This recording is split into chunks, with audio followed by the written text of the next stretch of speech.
Shalom, graça e paz, alunos de êxito. Está em formação de se tornarem líderes de êxito. Vamos para a segunda aula do módulo 2, ok?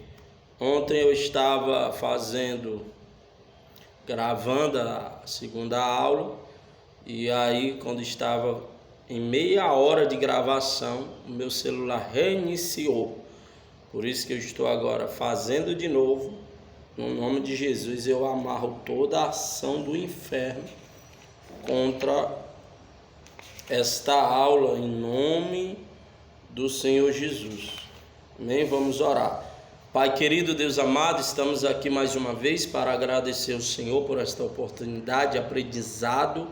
Queremos pedir ao Senhor a sua sabedoria, o seu entendimento, sua compreensão sobre a nossa vida, para que nós possamos compreender e entender o porquê se tornar líderes de êxito. Só para ter, Senhor, um status ou para nós realmente colocar em prática o nosso chamado. Nos ajude a compreender isso, a importância de ser líderes, meu Senhor. Abra o entendimento de cada um que estará assistindo esta aula, em nome do Senhor Jesus Cristo. Amarra toda ação maligna que tentassem o atingir essa filmagem, em nome de Jesus. Seja paralisado todo espírito do inferno. Bata em retirada agora pelo sangue do Cordeiro. Vocês estão proibidos de interferir nesta aula, em nome de Jesus. E se você crê aí do outro lado, dê glória a Deus em nome de Jesus. Amém? Módulo 2, estabelecendo as bases da visão celular no modelo,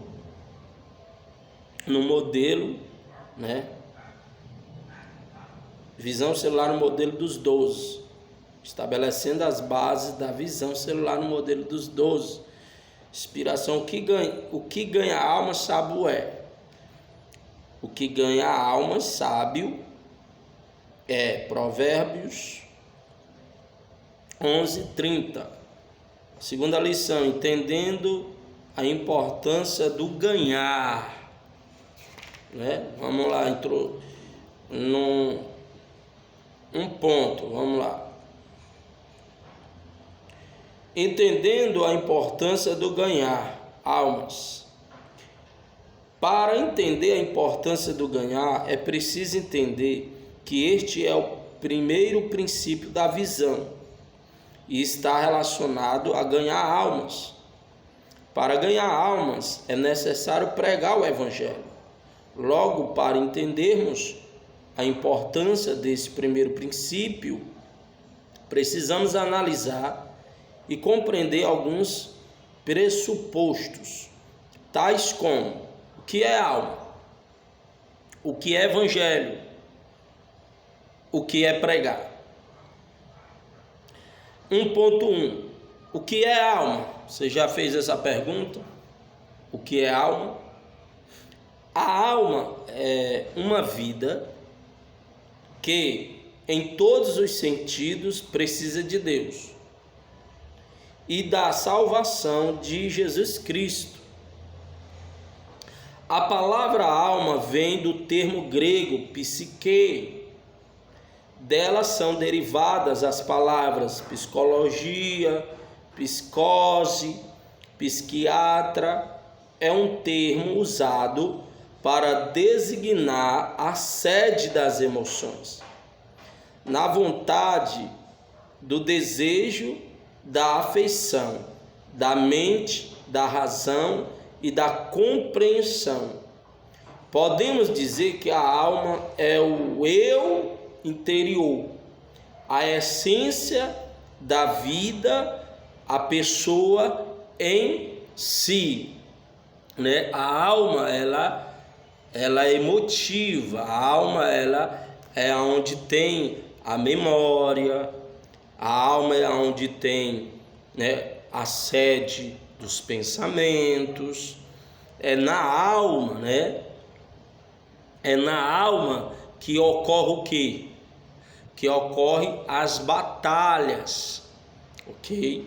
As batalhas espirituais, porque A alma, né, ela é como a sede da emoção. A sede da emoção, você sabe que o cérebro, aonde trabalha as emoções, as imagens, os pensamentos, é o cérebro, ok? O espírito do homem é o intelecto, é a consciência, ok? A alma, ela é emotiva. Imagine comigo a alma como uma criança, né? Que ela tem seus sentidos, suas emoções, mas ela não tem os seus raciocínios. Para ela poder aprender algo, é necessário alguém orientar a criança o que é certo e o que é errado. A nossa alma, como ela é emotiva, Deus colocou em nós o espírito do homem, aonde no espírito do homem tem o que? A consciência, né? No espírito do homem tem o temor de Deus. E é no espírito do homem que Deus habita. Tá entendendo? Deus, ele não habita na alma do homem. Deus habita no espírito do homem que está dentro do corpo, porque nós somos compostos de 3 partes, né? Corpo, alma e espírito. A Bíblia diz em Eclesiastes que o corpo, com o seu tempo, dessa sepultura. O espírito volta para Deus, porque o espírito é de Deus. Ele colocou no homem para Deus ter acesso no homem através do espírito do homem, ok? E quando o homem morre, né, que a carne, o corpo, a matéria volta para o pó, o espírito volta para Deus, a alma procurará o seu destino. Durante o tempo de vida da alma, o que ela decidiu? Agradar a Deus? Obedecer a Deus? Durante o seu período de vida, a alma, ela seguiu as suas emoções, a alma seguiu as suas vontades descontroladas, porque se ela tivesse seguido as suas vontades descontroladas, as suas emoções descontroladas, então ela cometeu, né, vários tipos de pecados e etc, quebrou princípios, quebrou leis, e se ela morrer em pecado, o destino da alma é o inferno. Tá entendendo?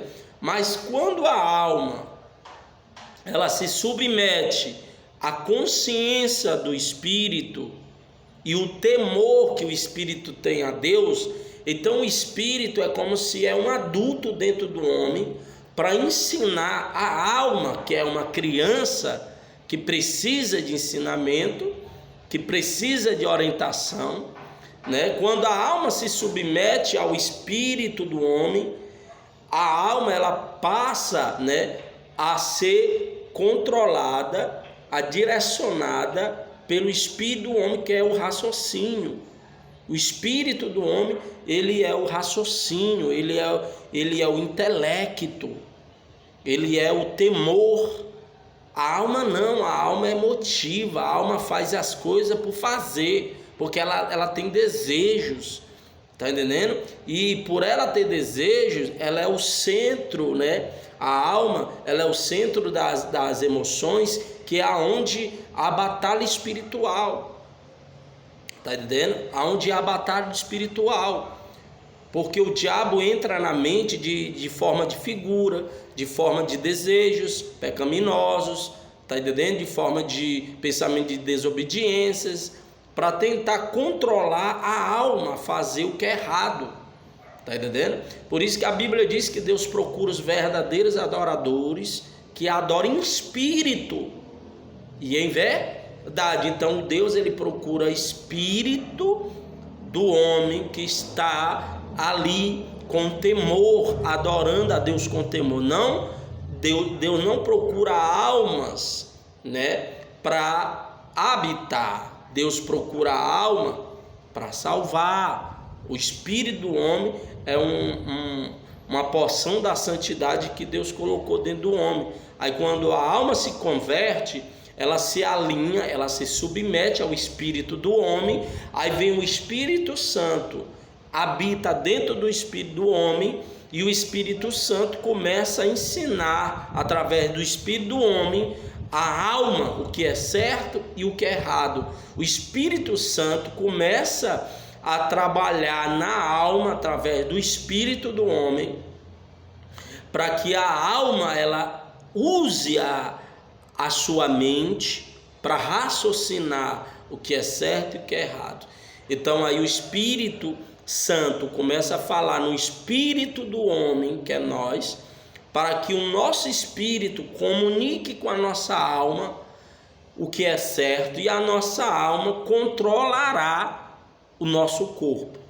Tá entendendo? Vamos supor que eu estou em meio a um debate, e aí a minha carne reina, né? Porque a minha alma se entristece, e a minha alma quer usar a minha carne para dar um tapa em alguém. E aí o Espírito Santo fala ao espírito do homem para falar à alma que ela não pode agredir a pessoa. Então a alma raciocina e a alma manda uma mensagem, porque a alma ela é emoção, entendeu? Ela é emoção, então ela tem acesso ao cérebro e ela passa as mensagens cerebral para o corpo, que o braço não pode agredir o outro. Então o Espírito Santo orienta o espírito do homem, o espírito do homem orienta a alma, que ela tem que controlar suas emoções, e a alma, entendendo e compreendendo o que é o certo e o errado, ela passa as informações para os membros do corpo se controlar para não pecar contra Deus. Ok? Então, parece que você não entendeu nada, né? 1.2, o que é pregar? Porque todo aquele que invoca o nome do Senhor será salvo. Como, porém, invocarão aquele em que não creram?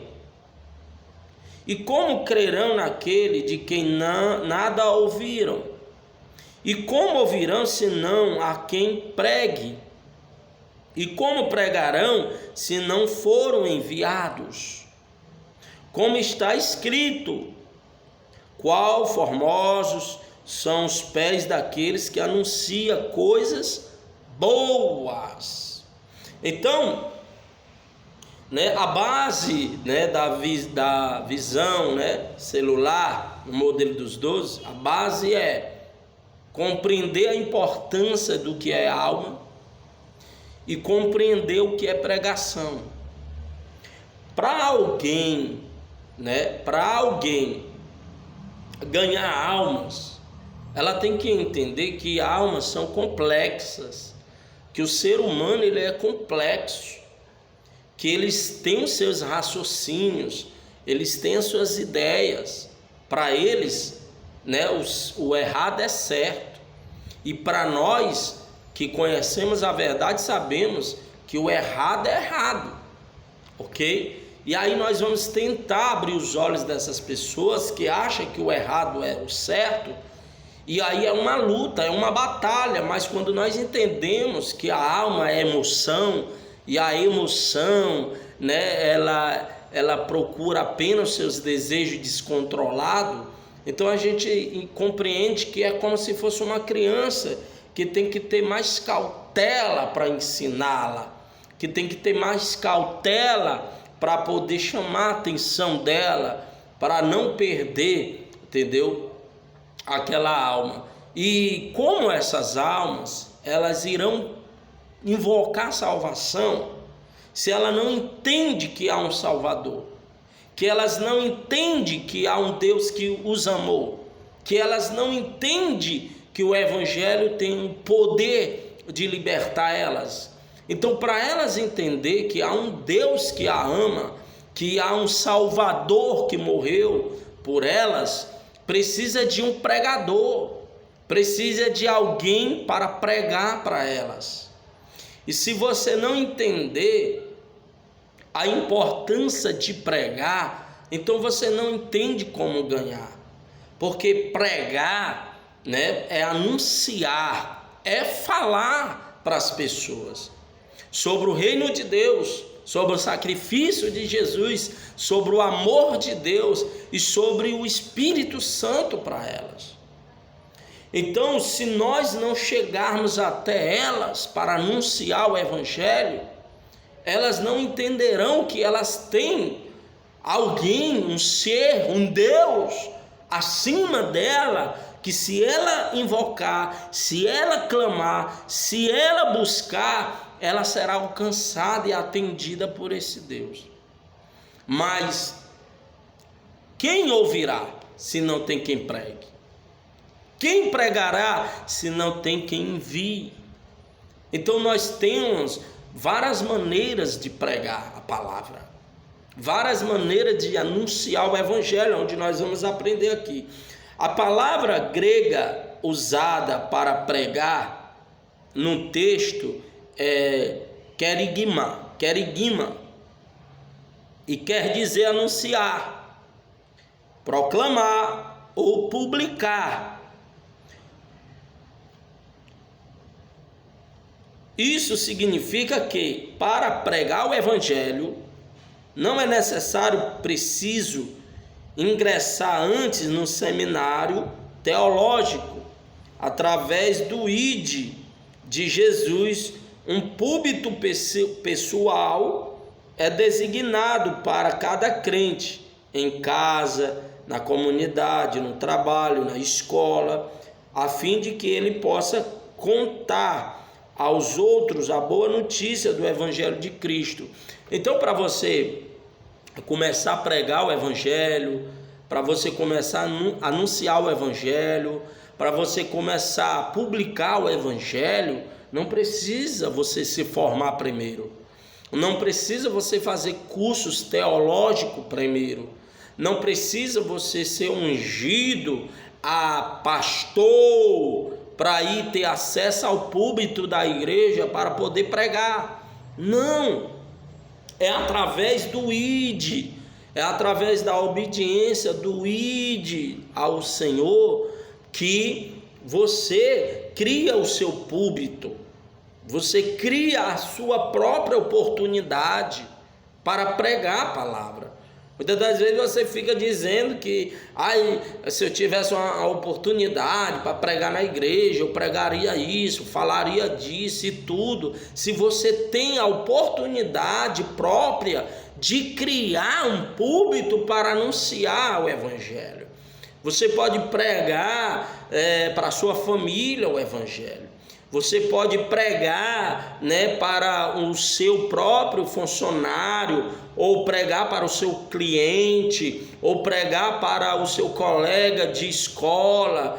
Você pode pregar para o seu vizinho, ou usar essa plataforma digital, usando o status do WhatsApp, para publicar uma mensagem. Usar o Instagram para publicar uma mensagem. Você pode pegar um versículo, publicar. Você pode fazer apenas uma reflexão de 2 minutos e publicar. E aí alguém pode ler, pode assistir a sua publicação, ver a sua publicação, e pela plataforma digital você está cumprindo o ID, você está pregando para uma alma, e esta alma ela pode ser ministrada e você não imagina. Ela pode ser alcançada por uma simples palavra e você nem imagina que ela foi. Está entendendo? Então nós temos que aproveitar as oportunidades. Entendeu? As oportunidades nós temos que criar e não esperar os outros, nos dar oportunidade para pregoar o Evangelho. Ok? Nós temos que colocar na mente das pessoas que há um Deus que a ama, que há um Salvador que morreu por elas, que há o Espírito de Deus que está na terra para consolá-las, que o evangelho ele tem o poder para transformar, para libertar, para perdoar, para curar. Então elas têm que ouvir de você que aí está se formando como líder. E antes de você se formar como líder, você pode exercer o poder da pregação. Você pode criar o seu púlpito e começar a pregar, ok? E plantar aquela semente no coração das pessoas. Pregar significa convencer o homem sobre a importância da vida com Deus, levando ao culto racional. Uma alma que é a mente, que sabe e tem consciência da obra redentora de Cristo por sua vida. Então, quando você prega para elas, você vai mostrar o que Deus fez na sua vida para elas. Você vai provar para elas que é possível sim a vida dela ser transformada, porque você é prova viva do poder do evangelho. Você é prova viva que alguém pregou para você. Você é prova viva que alguém falou desse evangelho, falou do amor de Deus, falou do sacrifício que Jesus fez, e você foi alcançado, e você hoje é prova viva, e você pode começar a pregar contando a sua vida para elas, o que Deus fez, o que Deus pode fazer. 1.3, o que é evangelho? A palavra evangelho vem da palavra grega euangelion, ou palavra que eu quase falo em línguas. Irmão, se o meu português for ruim é porque eu sou analfabeto de mãe, viu? Se o meu português aí não fica mandando o meu português não, porque para mim estar ensinando você é um milagre. Oxe! Vamos lá. A palavra evangelho vem da palavra grega euangelion e significa boas novas. Que boas novas são essas pregadas pelo evangelho? Boas novas é o mesmo que boas notícias. São as boas notícias de Deus, de que Deus proveu a salvação para os perdidos, e isto através do nascimento, morte e ressurreição de Jesus Cristo. Então, quando você, leva o evangelho às pessoas, elas estão perdidas, elas estão debaixo de um jugo do diabo, e elas não sabem como sair desse jugo. Elas não sabem como sair, desse pecado que aprisiona elas. Eu estava na empresa, aí uma cliente que é usuária de drogas, uma mulher que era bonita, que tinha um corpo bonito, uma aparência bonita, ela entrou nas drogas e que com poucos meses o diabo destruiu a beleza dela, o corpo dela, por causa do vício das drogas. E ela merendando, eu aproveitei ali para mostrar um pouco do evangelho para ela, e eu falei assim para ela: você sabe que um dia você foi bela, você sabe que um dia você foi bonita, e hoje você perdeu a sua beleza por causa desse vício. Sabe por que você perdeu a sua beleza? Porque você aceitou esse vício controlar você. Você sabia que tem dia que você chora usando a droga, porque você não quer usar, mas algo dentro de você tem uma força maior do que a sua vontade e obriga você a usar mesmo a sua mente, sabendo que você não quer, mas você acaba usando e chorando ao mesmo tempo, porque você está sendo controlada pelo esse vício. Quando eu falei isso, as lágrimas dela desceu. E ela disse que realmente ela quer parar, mas uma força dentro dela controla a vontade dela. E aí eu comecei a colocar o evangelho nela, dizendo: é você que aceita essa prisão, porque a Bíblia diz que Jesus já te libertou. A Bíblia diz que Jesus já pagou o preço por você. A Bíblia diz que Jesus já derramou o sangue dele por você, e você está aceitando ser escravo dessa droga. Mas um dia, se você se revoltar, bater o pé e você dizer: eu não quero mais, então não tem vício do inferno que impeça de você receber a sua própria libertação. Aí eu disse a ela: olha, toda vez que você for fumar ou usar pedra, levanta para o céu e peça a Deus. Todo dia que você for usar, coloca 3 gotas do teu sangue nesta pedra. Coloca 3 gotas do teu sangue nesse cigarro e pode usar. Faça a oração e pode usar. Um dia o mal que está em ti não vai suportar o sangue de Jesus que você está colocando dentro de você através desse vício. Ou seja, a gente tem que aproveitar a oportunidade de injetar o evangelho. Observe que quando eu falei, eu fiz ela raciocinar. Eu fiz ela entender que por causa do vício ela perdeu a beleza.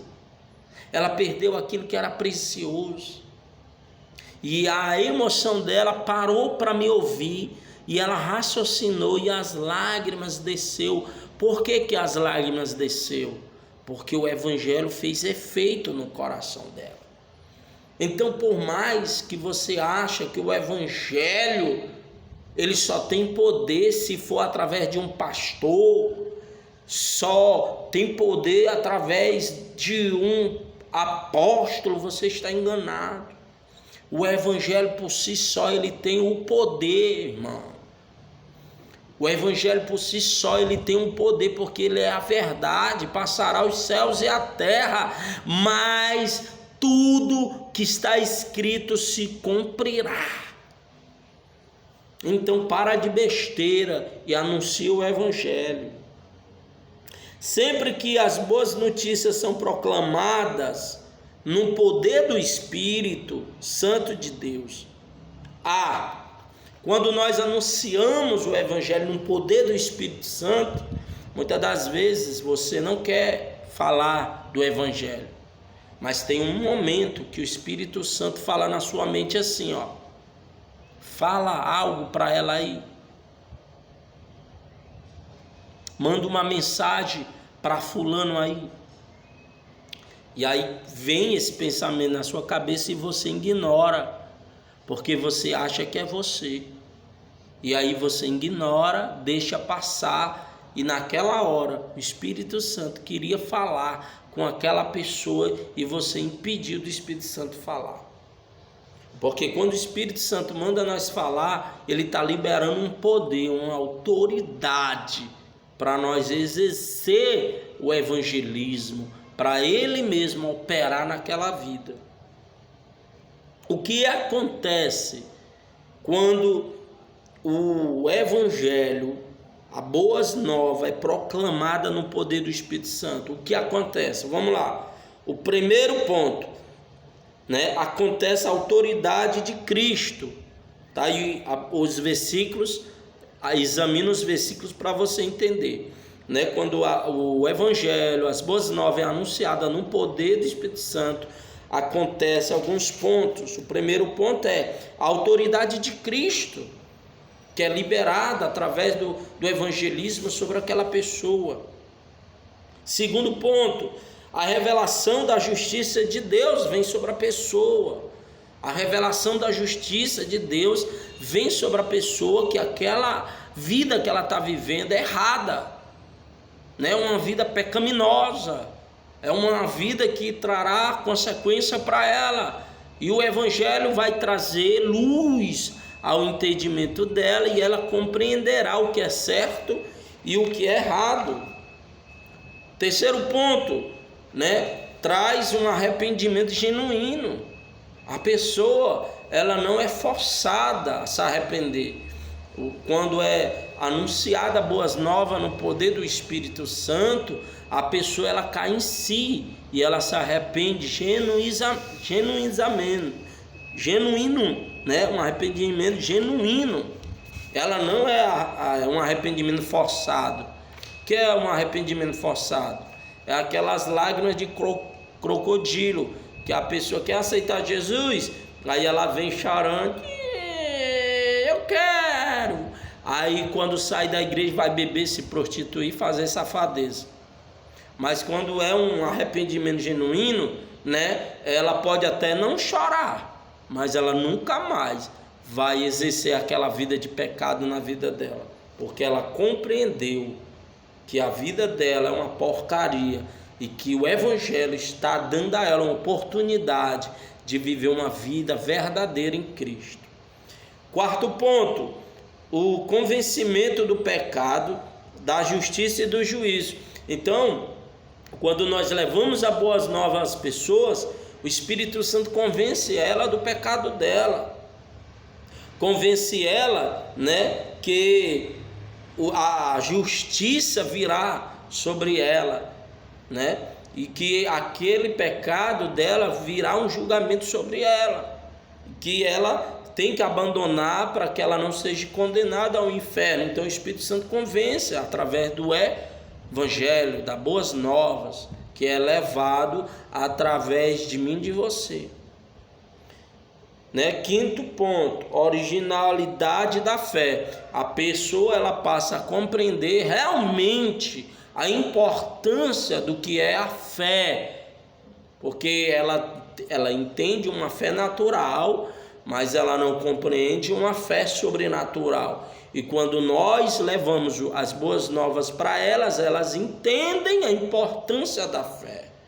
E aí elas deixam de achar que a fé é apenas tomar café. Não, a fé é trazer a existência do que não existe para que aconteça. Sexto ponto, a salvação, né, o Evangelho, a boas novas, através do poder do Espírito, ela traz a salvação, vida e o dom do Espírito Santo às pessoas, tá? E lê, né, os versículos aí do lado para você compreender. Deixa de preguiça. Tu para de preguiça, cabra teimoso.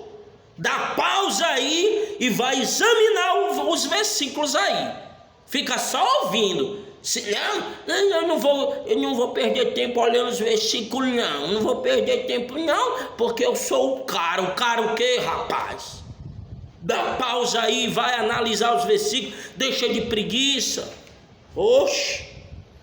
7 ponto, o Evangelho anunciado pelo poder do Espírito, ele traz libertação do domínio do pecado de Satanás. Então, a pessoa, ela entende que ela não é obrigada a viver bebendo, que ela não é obrigada a viver usando droga. Ela entende, ela compreende. Quando ela compreende, ela diz: para, Satanás, tu não vai controlar mais a minha vida. Para, Satanás, eu não vou ser mais escravo de droga, de vício. Para, Satanás, de agir na minha vida, porque agora eu entendo que eu tenho poder contra o inferno. Bata em retirada da minha vida e me deixa em paz, porque eu sou lavada, redimida pelo sangue de Jesus Cristo. O 8º ponto, o Evangelho anunciado pelo poder do Espírito Santo traz esperança e imortalidade. Porque a Bíblia diz que há 2 mortes, a morte carnal e a morte espiritual. A Bíblia diz que aquele que crê no Senhor Jesus, mesmo que esteja morto, viverá. O que é isso? É alguém que está morto já espiritualmente, porque está condenado já ao inferno. quando ela crê no poder do evangelho, ela se torna imortal, porque mesmo que ela está morto, ela recebe a imortalidade. O que é isso? Que ela vai receber um corpo incorruptível, porque este corpo aqui é pecador, mas quando nós chegarmos à entrada celestial, vamos receber um corpo imortal, que nós não vamos ser mais mortos, mas nós vamos servir, adorar ao Deus eterno eternamente. Oh, glórias! Rapaz, estou aqui na unção aqui do Espírito Santo, esse cabra aí, abrindo a boca aí, para dormir, mano. Rapaz, cria vergonha na tua cara, rapaz. Te alerta, dá 3 pulinhos aí, deixa esse sono aí de lado, rapaz. 9º ponto, advertência sobre o juízo. Então, quando o evangelho, a boas novas, é anunciado pelo poder do Espírito Santo, vem a advertência do juízo. Que é isso? Que o rico, o pobre, o magro, o preto, o branco, o alto, o baixinho, o com dente bonito, o que é banguelo, o que não tem chapa, o que usa chapa, todos vai aparecer diante do trono branco para ser julgado. E aí, esse julgamento, aquele que andou no pecado vai ser julgado e condenado ao lago de enxofre eternamente. Ranger os dentes lá no lago de enxofre eternamente. E os que andaram na obediência, no temor de Deus, o juiz justo baterá o martelo e vai decretar no tribunal: está absolvido da condenação eterna. Entra para o gozo do teu Senhor e desfruta da vida eterna. Oh, glória! O 10º ponto, o evangelho, as boas novas anunciado pelo poder do Espírito Santo, ele traz a apresentação da condenação e morte eterna quando é rejeitado. Ou seja, quando anunciamos as boas novas, Jesus falou em Marcos 15:16, ide a todo mundo pregar o evangelho a toda criatura. Os que crerem e for batizados serão salvos, mas os que não crerem e os que não forem batizados já estão condenados ao lago de enxofre. Então é esse evangelho que nós temos que levar. Olha, a palavra de Deus diz que aqueles que não crê em Jesus e não for batizado será condenado ao lago de enxofre. E aí a pessoa vai raciocinar: então o que é que eu faço para não ir para o inferno? É você crer que Jesus morreu por você, confessar Ele e ser batizado nas águas para você receber a salvação em Cristo Jesus. Então o evangelho tem o poder de anunciar às pessoas a libertação e a salvação dela. Então vamos aqui, diante disso, qual a importância de ganhar almas? Qual é a importância de ganhar almas? Em Romanos capítulo 1, versículo 14, o apóstolo Paulo declara: eu sou devedor, pois sou devedor tanto a gregos como a bárbaros, tanto a sábios como ignorantes. E em 1 Coríntios 9,16, ele reafirma seu senso de obrigação: se anuncio o evangelho, não tenho de que me gloriar, pois sobre mim pesa essa obrigação. Porque ai de mim, se não pregar o evangelho. E no capítulo 2 de Efésios, ele nos responde a pergunta, explicando o porquê ser importante ganhar almas. Então, o apóstolo Paulo, ele entendeu que anunciar o evangelho é uma obrigação para ele. Ele entendeu. Enquanto muitos acham que pregar o evangelho, anunciar o evangelho é um peso para elas, né? Por quê? Porque anunciar o evangelho, irmão, é parar de estar dormindo. Anunciar o evangelho, irmão, é parar de passar horas aí nessa plataforma digital olhando Instagram, a vida dos outros, as postagens dos outros, passa 4, 5 horas o dia todinho olhando as postagens, mas não usa 4 horas para mandar palavra para as pessoas. Não usa o tempo dela para sair ali pregando para alguém. Está entendendo? Então, temos que entender que o evangelho para nós é uma obrigação exercer ele, levar, anunciar. É bem verdade que tem uns que é chamado, né, com facilidade para entrar dentro do ônibus e pregar sem nenhum medo, sem nenhuma vergonha. É bem verdade que uns são chamados para ir pregar no terminal diante das pessoas, mas para outros há uma dificuldade de pregar dentro do ônibus. Mas você pode pregar o evangelho no seu chamado. Está entendendo? Às vezes você é um levita. Você poderia pegar letras evangelísticas e começar a gravar vídeos e postar para alguém ser tocado.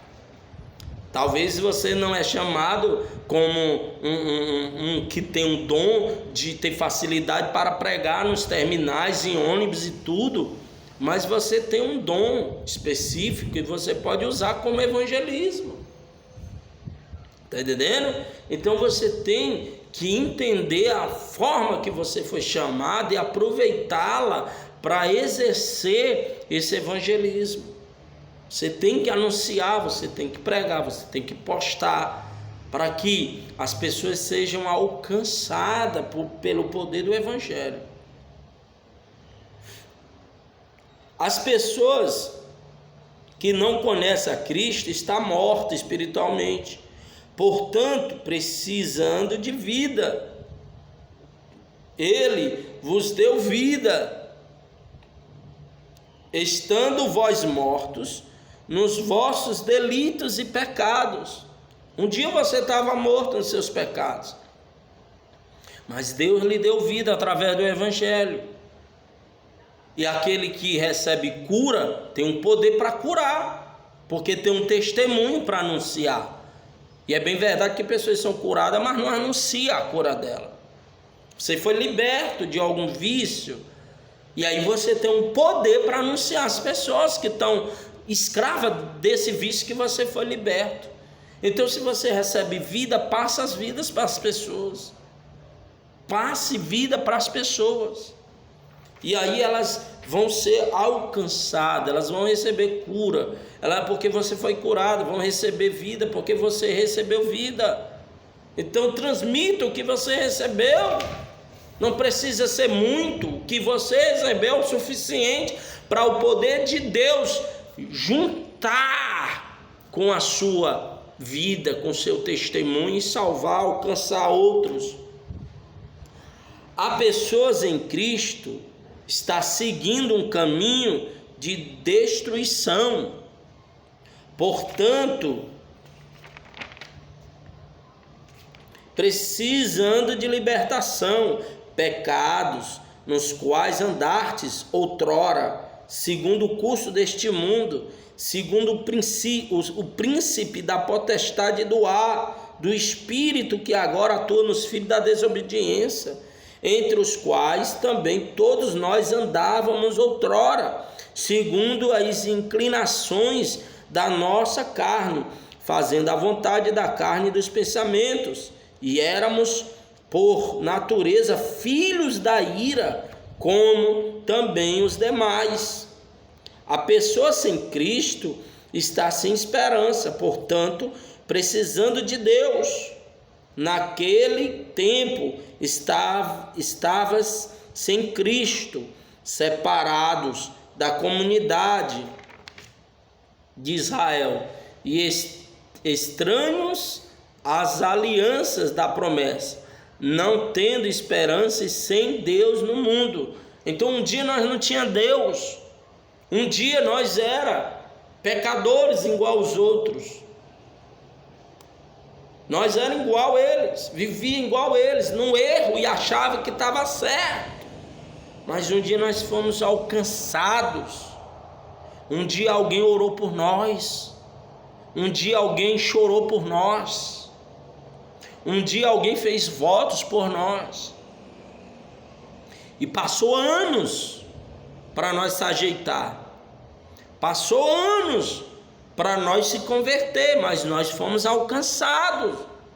Então não ache que o Evangelho vai fazer uma obra imediata nas pessoas, porque infelizmente as pessoas são duras de serviço. O Evangelho tem poder sim de libertar a pessoa imediata, se ela abrir o entendimento imediatamente. Se ela abrir o entendimento dela imediatamente, o Evangelho tem poder de libertar ela em segundos. Mas o problema é que as pessoas têm questionamento. Se eu aceitar Jesus, eu não vou mais poder ir para a praia. Se eu aceitar Jesus, eu não vou poder mais andar de bermuda. Se eu aceitar Jesus, eu vou ter que abandonar isso e aquilo e aquilo. Elas começam a se questionar e permanece presa. Mas se elas entendessem, poxa,